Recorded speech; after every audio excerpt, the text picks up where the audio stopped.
अस्सलाम वालेकुम नाज़रीन, महरान टीवी न्यूज़ में अवां खे भली कार। मां आहियां फराह शाह। सब खां पहिरियां हिकु नज़र हेडलाइन ते। अमरीकी सदर हुर्मुज़ में फाथल जहाज़ कढण वारो प्रोजेक्ट फ्रीडम रोके छॾियो। ट्रंप चयो आहे त प्रोजेक्ट फ्रीडम पाकिस्तान ऐं ॿियनि मुल्कनि जी दरख़्वास्त ते मुअत्तिल कयो वियो आहे। ॾिसंदासीं त हतमी मुआहिदो थी सघे थो या न। पंहिंजे बयान में अमरीकी सदर वधीक चयो आहे त ईरान जी नाकाबंदी पूरी ताक़त सां जारी रखंदासीं। ईरान सां हतमी मुआहिदे ते पहुचण लाइ वॾी घबराई थी आहे। ईरान ख़िलाफ़ मुहिम में शानदार फौजी कामयाबी हासिल कई आहे।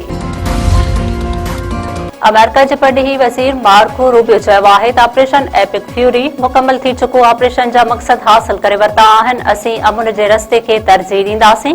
पंहिंजे बयान में मार्को रूबियो वधीक चयो आहे त सदर ट्रंप मुआहिदो चाहे थो, पर अञा ताईं ईरान इहो रस्तो अख़्तियार नाहे कयो। असीं का नई सूरतहाल पैदा थियण मां ख़ुशि नाहियूं। ईरान जे परॾेही वज़ीर जी चीनी परॾेही वज़ीर वांग ई सां मुलाक़ात। इराक जी सदर ट्रंप जे दौरे खां हफ़्तो अॻु चीन पहुची वियो। अमेरिका ख़िलाफ़ जंग खां पोइ ईरान जे परॾेही वज़ीर पारां चीन जो पहिरियों दौरो।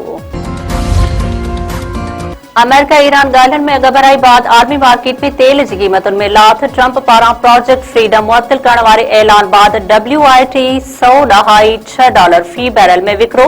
ब्रेंट कच्चो तेल $108 फी बैरल जे सतह ते अची वियो।